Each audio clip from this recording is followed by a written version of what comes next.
Welcome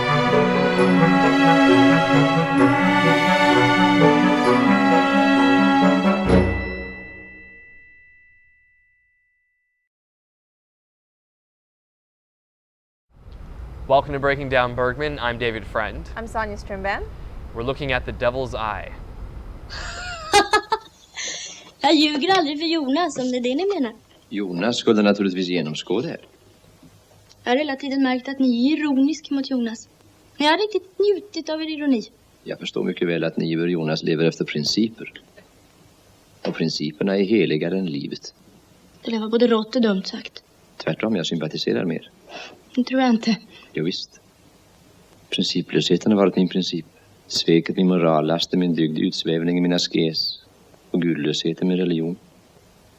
Så när allt kommer till allt är vi ganska lika, ni och jag.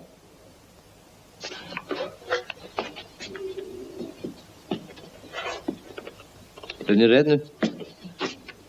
Ja, jag blev rädd. Men inte för er. För dig själv således. En sak vet jag säkert. Och det är att ni inte är någon vanlig man. Att ni kan ge mig ett sår till döds. Det är min högsta önskan. Det är förvånande. Förvånande? Att jag innerst i mitt hjärta längtar efter det såret. This film was shot as part of an agreement where Bergman would get his film that he wanted, The Virgin Spring, and in return he would give the studio The Devil's Eye. I think it was meant to be more of an entertaining production. And it certainly was very different. I enjoyed it because it was a bit of a break from some of the recent films that we've seen. Yeah, it's one of those ones that hasn't really garnered a lot of attention, but I feel like it deserves a bit more because it's a real shift in Bergman's attitude on film. I mean, you got all the same themes, but the way that he presents it is different, and he sort of goes back to his days in theater and shows us, you know, basically a Bergman stage production caught on film. Literally, we have all the elements of the stage itself, the narrator, dramatic entrances and exits, players that are in costume. So it's very theatrical in that way. And one of the benefits that this film gets from Bergman's sort of stagier production is in the presentation of hell. Bergman really strips it down to the basics here, and, you know, instead of telling the audience this is what hell is supposed to look like, we get a stage, the devil, and I think probably the greatest set production is a gate and a window with flames outside it. Pretty basic. The other thing that struck me about the set was just the general sense of space. Like, because there weren't a lot of fixtures on the set, it really created this illusion of grandeur that you could project your own vision onto. So he wasn't trying to terrify the audience or lead the audience. It was kind of really inviting you to be conceptual about it. Which is interesting because I think it's kind of metaphorically how the whole film is built, right? Let's conceive what it would be like if good and evil were really in some kind of cosmic battle against each other, and how would that play out in the life of a single individual? The plotline too is pretty basic. I mean, we have the devil and an agreement that he makes with Don Juan. Don Juan, the classic seducer. It's an interesting character that Bergman has picked here because, you know, seduction, temptation, infidelity, these have all been themes that we've encountered in his films and in the stories that he's given us. But in this, he's actually picked a literary character that fully embodies and represents all of those things in one package. And then he essentially takes him and sets him loose on society to see what happens.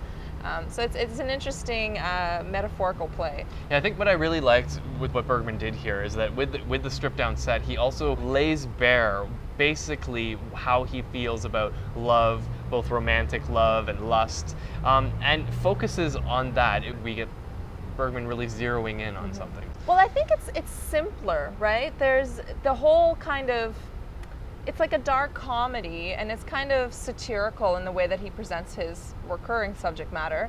But we have, what's that, the phrase that the movie is kind of based on? Well, to paraphrase it maybe slightly, it's a woman's chastity is a sty in the devil's eye. Right, so he takes that literally again, and the film opens up with the devil being really annoyed because he has a sty.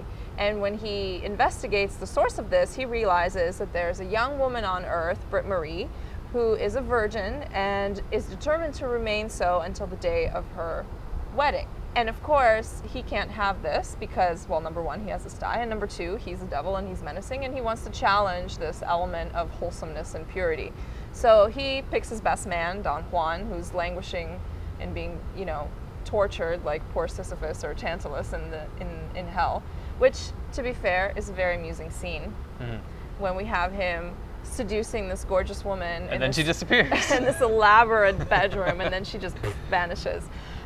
He sends Don Juan, who's the epitome of seduction, to Earth to break the will of Britt Marie and, basically to succumb to him before her marriage to her husband. And that's what the whole movie kind of circles around. So it's a much cleaner storyline where I don't think it gives him a lot of room to really digress into additional, human interest kind of dramas, which is what distracts him before. And I think it's that simplicity of the film that allows Bergman to present, the supernatural in a sense, and, sort of the struggle between good and evil. And it's the ultimate paradox, really. What Bergman here is presenting is the struggle that he has, tried to tackle in so many other films, but here it's so basic that it's obvious. It does become more obvious. I think for me, the most interesting part was the human paradox is the fact that we're typically, on average, neither fully good nor fully evil. And these two forces are always at war within us, and we're constantly being forced to make decisions that lead more towards one or the other. But the reason that our decisions are so difficult is because frequently the consequences are both, We say no good deed goes unpunished. It's kind of like that. So what's interesting in this film is we have multiple sets of characters who are struggling with this, but particularly the main character, Britt Marie. She wants to be honest, she wants to be faithful, but she sees her own fallacy. And then on the supernatural side, we see that those same things are at war, because Don Juan, who is sent there to do the devil's bidding and is no angel, clearly, he also begins to struggle because he falls in love with her.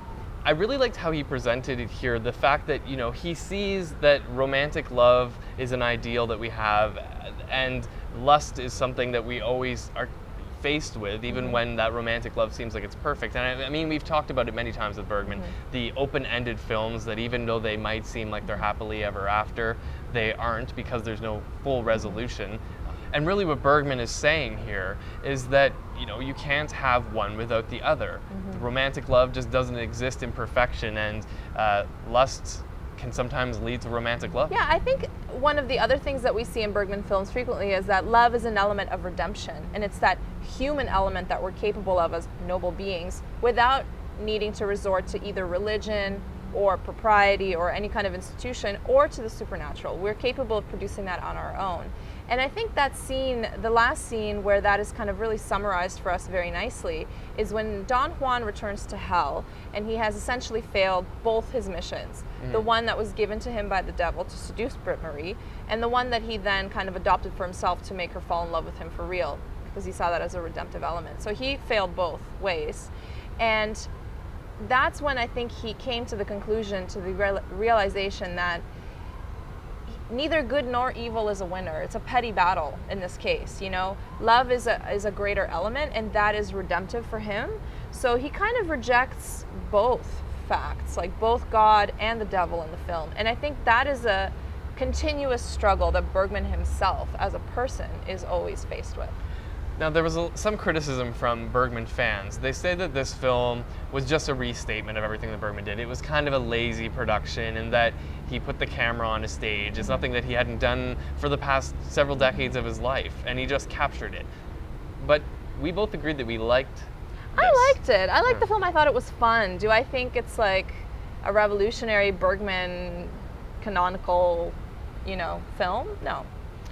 Yeah, I think that it was a pleasant surprise because it was different. But it was familiar, it was comfortable, but it wasn't what you expected Bergman to do at that point. And I think as a director, even if you are maybe digressing a little bit in terms of style, it's refreshing to just seem like you're not doing the same thing over and over again. So essential, Not essential, but fun. But enjoyable. Yeah. Yeah. But let us know what you think of the movie, because this one really seems to have split people, but not in the way that, they're really battling over the details. It's just a little fun debate. And that brings us to the end of this episode of Breaking Down Bergman. Next episode, we are looking at Through a Glass Darkly. And in the meantime, be sure to subscribe to our channel. And like us on Facebook to continue the discussion. We'll see you next time on Breaking Down Bergman.